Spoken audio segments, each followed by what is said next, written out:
আসসালামু আলাইকুম রহমতুল্লাহি ওবরাকাতুহু। আজ 2রা ডিসেম্বর বিকেল বেলা আমরা তিন বন্ধু মিলে একটু ফসলি ক্ষেত পরিদর্শনে বের হয়েছি। এখন শীতকাল, অনেক শীতকালীন ফসল চাষাবাদ করা হয়। এখানে দেখতে পাচ্ছি, এখানে এই জমিতে কফি ফুল এবং বাদা ফুল চাষ করা হয়েছে। পাশে দেখা যাচ্ছে মাচা পদ্ধতিতে সিম চাষ এবং আরও কিছু ফসলি ক্ষেত আমরা পরিদর্শন করব, যা এই ভিডিওতে আমরা আপনাদেরকে দেখাবো। এখানে দেখতে পাচ্ছি একটা বোলের মধ্যে কিছু ধনেপাতা তোলা হয়েছে, যা বিক্রি করা হবে। পাশে একটি মরিচ ক্ষেত আমরা দেখতে পাচ্ছি, এখানে মরিচের চাষাবাদ করা হচ্ছে। যদিও কিছু গাছ মারা যাচ্ছে, আসলে হয়তোবা কীটনাশকের অভাবে বিভিন্ন পোকার আক্রমণ হচ্ছে, যার কারণে কিছু কিছু গাছ মরে যাচ্ছে। আমরা এখন আরেকটা ফসলি ক্ষেতে আসছি। এখানে কিছু মূলা এবং টমেটো চাষ করা হচ্ছে এবং আমরা দেখতে পাচ্ছি আঙ্কেল তার নিজ জমিতে চাষাবাদ করতেছেন, আগাছা পরিষ্কার করছেন। আসলে আঙ্কেল, এটা কি আপনার নিজস্ব জমি? নিজস্ব। এই জমিতে আপনি কি কি ফসল করেছেন? তরকারি করলাম, বাগুন করলাম, মূলা করলাম, এই কপি ফুল করলাম, এই তো শীতকালীন শাকসবজি আপনি এখানে চাষ করেন? মরিচ করলাম। জি। আপনার এখানে জমি কতটুকু আছে?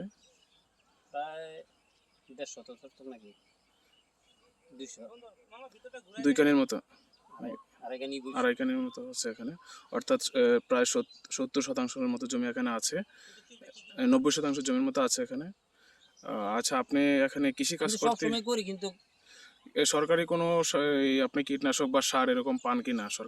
সরকার তো অনেক ভর্তুকি দিচ্ছে কৃষির জন্য।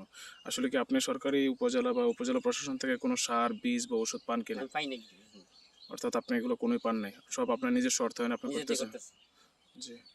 পাশে দেখা যাচ্ছে যে কফি ফুল, বাট এগুলো এই কি কপি ফুল আপনারই? আমার, এই সব জি। এই যে আমি তারপরে করছি, সিম, লাউ। সিম লাউ এই যে আমি করছি সব। জি। তাহলে আপনার অনেক চাষাবাদ করছেন এবং অনেক টাকা আপনার খরচ হচ্ছে। আসলে এই কৃষিকাজ করে আপনার কেমন আয় হয় বছরে? আয় তো হইব কি, খরচপাতি যাইয়া বেশি হয় কইতে। আচ্ছা। যদি আপনি সরকারি সার, বীজ বা এইসব কীটনাশক পেতেন, তাহলে হয়তো বা বেশি ভালো লাভটা হইতো আরো না। বেশি হতো। ঠিক আছে, আমরা চেষ্টা করব আমাদের এই চ্যানেলের মাধ্যমে অবহিত করার জন্য স্থানীয় প্রশাসনকে অবহিত করব, যাতে আপনি আগামীতে ইনশাআল্লাহ সার, বীজ বা সরকারি যেসব সাহায্য সহযোগিতা আসে, আপনি যেন সেটা পান। আমরা সেদিকে খেয়াল রাখবো ইনশাআল্লাহ। দেখেন না, আপনারা দেখে দেন। জি। এখানে দেখতে পাচ্ছি আমরা কিছু মূলা তোলা হচ্ছে জমি থেকে বিক্রয়ের জন্য। তা দেখতেছেন আমার এক বন্ধু সাইফুল আলম শাওন। আসলে আপনি কি এখানে শাক কেনার জন্য আসছেন? আসলে এটা হচ্ছে আমার চাচার জমি। তো অনেকদিন পর আসলাম। আসলে এই অফিসের কাজের কারণে সময় হয় না। তো আজকে দেখলাম ভিন্ন ধরনের পরিবেশ, অনেকদিন পর আসলাম।